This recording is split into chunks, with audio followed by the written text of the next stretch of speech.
March 7th, 2010, Atlanta Motor Speedway. The Kobolt Tools 500 at Atlanta Motor Speedway is nearly complete. And out front, leading the charge, is the Blue Deuce of Kurt Busch. The 2004 champion won this very race here last year. Today, he's led multiple times for over 100 laps. And with 25 laps to go, he's cruising away from Matt Kenseth in second. But in third, we find our other character in today's story, Juan Pablo Montoya. And Montoya is back in the picture. Juan Montoya in third place, not far back of the leaders. To say that Juan Pablo Montoya was a successful driver would be a major understatement. 7 Formula One Grand Prix wins. He's won the Indianapolis 500 and the 24 Hours of Daytona twice in back-to-back years. His accomplishments in motorsports are impressive, but since his move to stock car racing in 2006, he's yet to find such success. Other than a lone win at Sonoma in 2007, it's been awfully quiet for the open wheel superstar. The steep learning curve that is stock car oval racing is not an easy one. But today, here in Atlanta, he's on pace to have his best performance yet on an oval.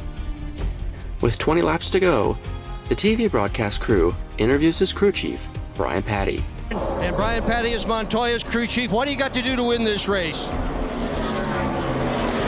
Needed to go green for a little while. Our car really comes on here about 20 laps. It's about a perfect stint for us because late in the run we start losing forward bites. So, I don't know. It's one of his best racetracks. We'll see what he's got. Okay, Matt. Just 3 laps after that interview, Montoya would make his move for second place. But look how much Montoya got back to the gas quicker than Kenseth, and that speed will carry all the way down this straightaway. He should take that second position away. The question becomes, how much can Montoya eat into Kurt Busch's lead with 17 to go? Montoya is gaining.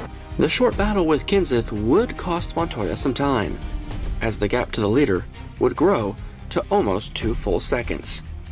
But over the next 7 laps, that gap would shrink to 1.5 seconds. Look at that interval on Montoya, the second place car.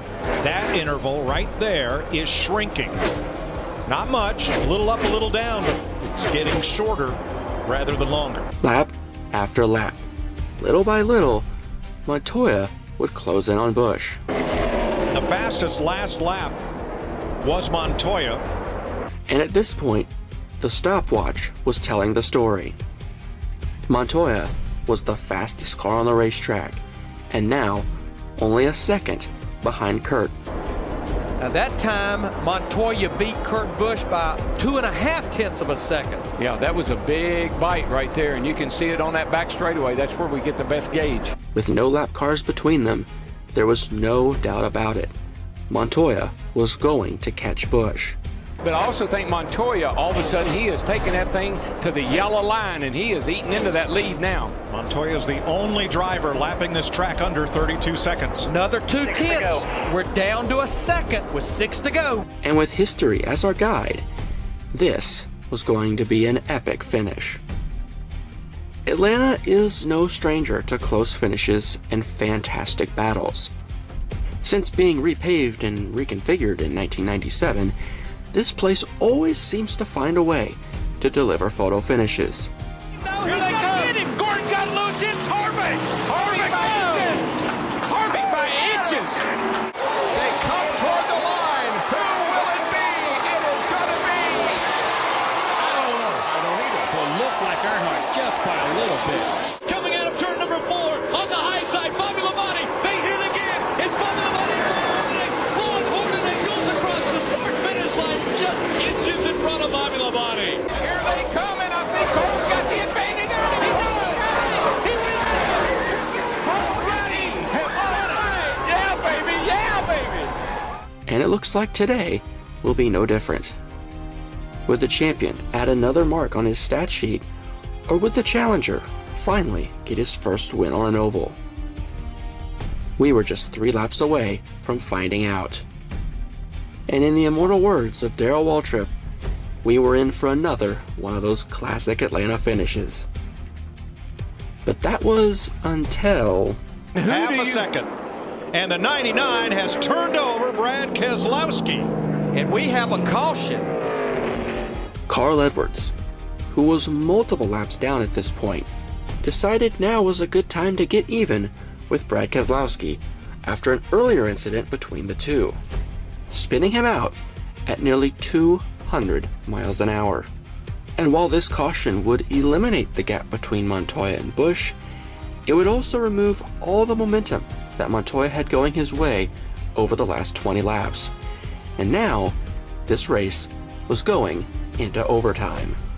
As his crew chief mentioned earlier, Montoya's car was better on the long run, so a short dash to the finish was not going to be in his favor. And on the restart, Montoya would spin the tires.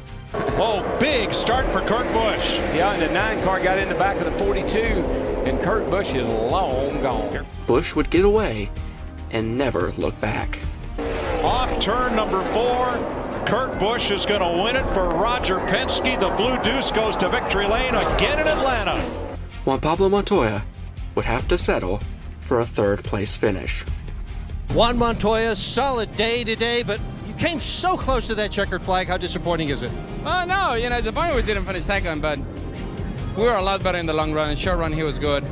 Well, we pumped up the tires there at the end, but it was so tight it wouldn't turn. So it's okay. We needed this. Show everybody that, we've been there every week. It's just a lot of things happen, so it's nice to get a clean result.